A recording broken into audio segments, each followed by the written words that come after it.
Hi అండి. కొబ్బరి కారం పొడి అండి ఇది. ఎలా ప్రిపేర్ చేయాలో చూద్దాము.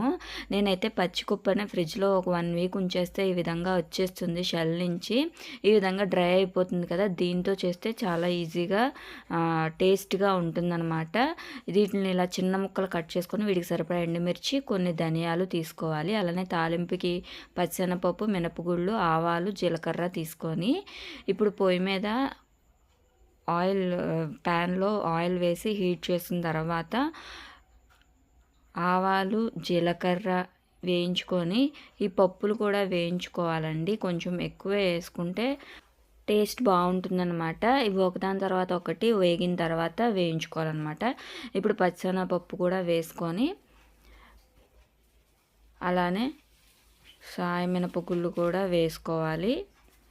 మీకు కావాలి అనుకుంటే వేరుశనగ గుళ్ళు కూడా వేసుకోవచ్చు. నేనైతే ఈ 2 మాత్రమే వేసాను. అలానే కొబ్బరి ముక్కలకి సరిపడా ఎండుమిర్చి వేసి వేయించుకొని కొంచెం కరివేపాకు కూడా వేసి వేయించుకోవాలన్నమాట. దోరగా వేయించుకున్న తర్వాత ఒకదాని తర్వాత ఒకటి ధనియాలు అలానే కొబ్బరి ముక్కలు కూడా వేసి వేయించుకోవాలన్నమాట.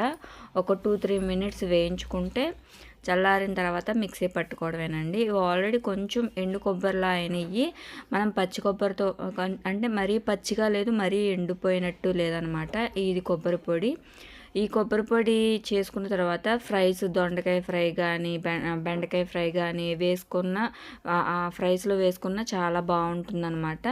ఇప్పుడు ఇవి చల్లారిన తర్వాత మిక్సీ జార్లో వేసుకొని గ్రైండ్ చేసుకోవాలి.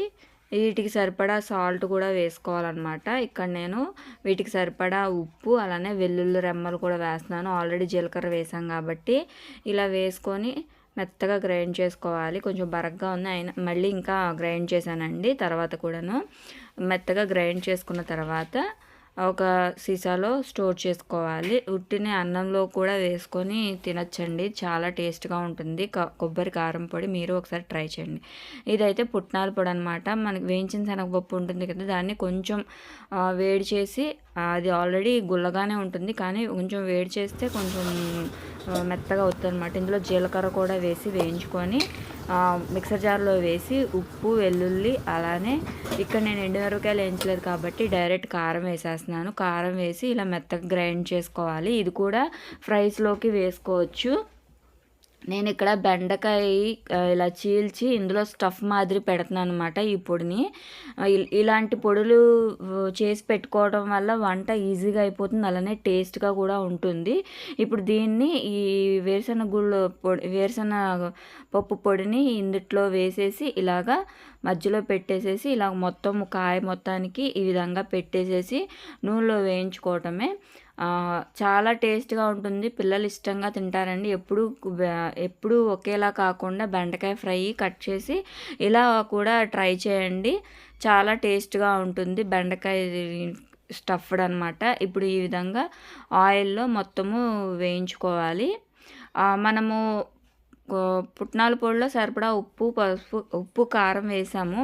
మరి కాయకు కూడా ఉప్పు కారం పట్టాలి కాబట్టి ఇవి కొంచెం వేగినాక సరిపడా సాల్ట్ పైన చల్లాలన్నమాట. అప్పుడు కాయ టేస్ట్గా ఉంటుంది. మనం పుట్నాల పొడిలో వేసాం కాబట్టి కాయకి చప్పగా ఉంటుంది. అందుకని పైన ఉప్పు చల్లిన తర్వాత వేగిన తర్వాత ఇప్పుడు కారము, పసుపు కూడా యాడ్ చేసుకుంటే సరిపోతుంది. ఇప్పుడు వేగిపోయినాయి కదండి, సో సరిపోతుంది అనమాట. చాలా బాగుంటుంది. మీరు ట్రై చేయండి.